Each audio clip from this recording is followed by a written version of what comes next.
Ce journal vous est offert par CET Congo, Société d'ingénierie civile.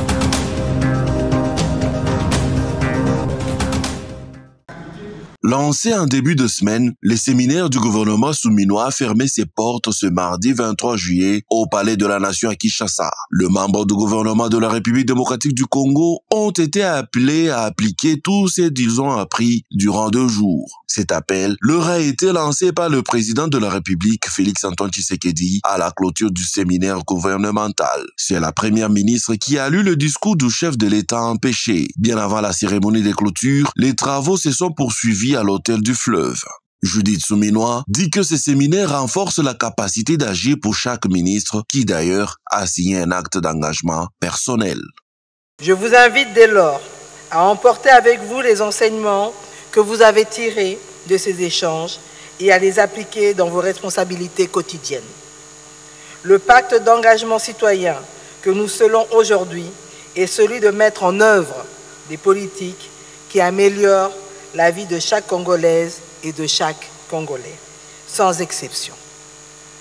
Soyez pragmatiques et obtenez-moi des résultats. C'est le mandat que le peuple nous a donné. À l'issue des travaux de ces séminaires, 13 recommandations ont été formulées. C'est notamment la prise des initiatives sur le programme d'action du gouvernement et savoir que ces initiatives s'exécutent sous la coordination et la direction de la Première ministre. Dans le processus de préparation et élaboration des dossiers et projets de textes à soumettre aux instances gouvernementales, les membres du gouvernement sont tenus à associer les différents services et ministères impliqués.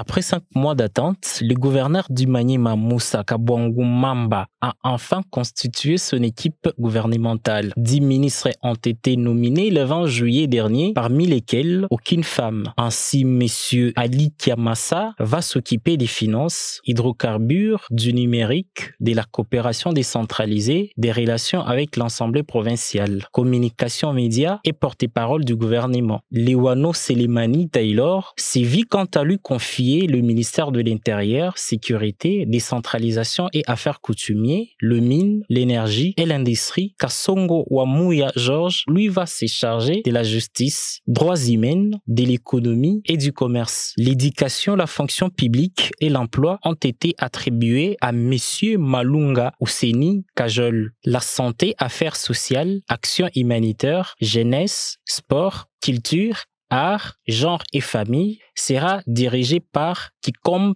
Chomba. Le budget, transport et voies de communication, plan et portefeuille à Messier Oleko Lungundu Selemani. Les travaux publics, infrastructures, aménagement du territoire, urbanisme et habitat à Messier Boudia Mouton Dieu-Merci. Les affaires frontalières, environnement et tourisme, l'agriculture, développement rural, pêche et entrepreneuriat sera à son tour chapeauté par M.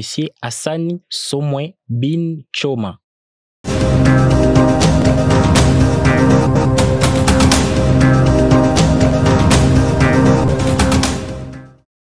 Rencontre ce mardi 23 juillet 2024 entre les présidents de l'Assemblée nationale, Vital Kamerhe et Constant Mutamba, ministre de la Justice et garde des Sceaux. Objectif, présenter les sceaux officiels qui sera désormais utilisés, afin d'éviter les falsifications dans l'administration publique, comme l'explique le ministre Mutamba.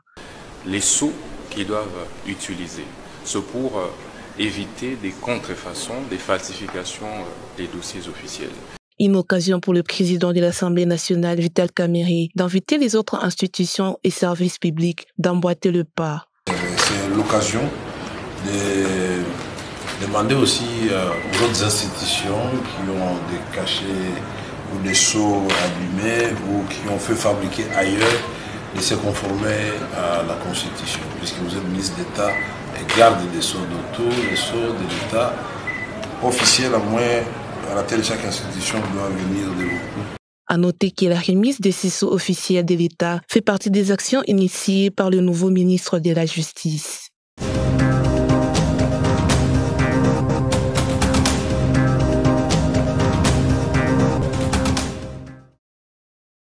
La mesure d'interdiction des taxis-motos d'accéder au centre-ville de Lubumbashi défavorise la recette journalière des transporteurs. Prise ce 3 juillet dernier par l'autorité urbaine, son arrêté fixait le périmètre limite de travail pour les taxis-motos. Les conditions de travail imposées affectent négativement les rendements quotidiens, explique Petezo. Mais pour le moment, à 100 francs, on a ration bien. 10 000 mais ya karba unashinda nena kungura mpaka njia. Samo hivi tunakemba faso moya hautawezi kideko sana. Tunapata ukipeleke kiliao na mwacha palimiti yenye pale barisemaka paruu. Tuna mtu anatoka na bamba moto. Ile makuti bobe na balomba hata 100 francs hata 10 000 hapana. Beko na lomba 150 000 kwa mbele bakubambe kiwao.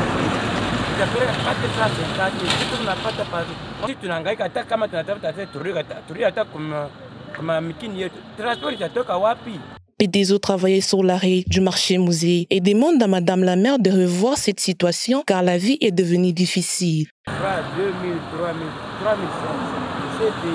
Après, il faut que je fasse 9 000. 9 000, je vais comme 10 000, 11 000. Ça, il y a ça, ça.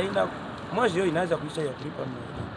Hata sisi tunahangaika hata kama tunatafuta hata turia hata kama mikini yetu. Transport itatoka wapi? Basi zetu basi kufaka hata wakwenda kuripia kumkina hana kwa kufaka. Tafaji. Batusaidie kwa batusaidie. Pour Lutumba Simaro, qui gagnait 40 000 francs congolais le jour, il dit qu'il finit la journée avec 10 000 francs congolais pour le moment. Mais quand on parle de 40 000 mais après on a toka mali ngina 10 000 francs. Les 10 000 yenjo ile metapeleka kifunga mulango pia metapeleka mari. Sina hapa mbele kwa babibi. Besha kwanza na mimi mvuruta paka kukua peleke mari. Sasa hapa metapeleka mari. Tuseme biko paka nguvu watu angalie kwa. La mesure ne souffre d'aucune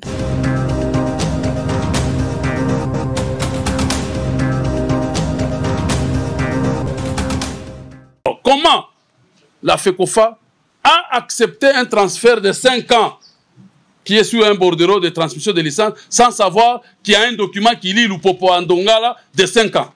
La signature de contrat de Diebeni Ndongala au TP Mazembe n'est pas vue d'un bon œil par le FC Saint-Éloi Lupopo. Le secrétaire de cheminot a, au cours d'un point de presse tenu le mardi 23 juillet dernier, précisé que le joueur est encore sous contrat avec Lupopo. Le 3 août 2023, Diebeni Ndongala renouvelle son contrat avec Lupopo. Et ce contrat est là. Parce que tout le monde me demandait que Lupopo brandisse aussi le contrat de Diebeni Ndongala. Son contrat est là. Diebeni se retrouve par quelle magie en train de signer un autre contrat dans un autre club. Alors que ce club sait que ce joueur nous appartient. Et que si ce club estime aujourd'hui avoir besoin des services de Diebeni, il n'a qu'à s'adresser à Lupopo. Nous avons été surpris de constater que cela n'a pas été fait et de manière cavalière. On a pris les joueurs. On l'a fait signer un contrat. Mazembe, aucune réaction jusque-là. Pour rappel, Diebeni Ndongala a signé avec le Corbeau de Mazembe un contrat de 5 ans. La pilule est amère pour être avalée par les camps de jaunes et bleus qui comptent porter plainte contre Mazembe à la FIFA.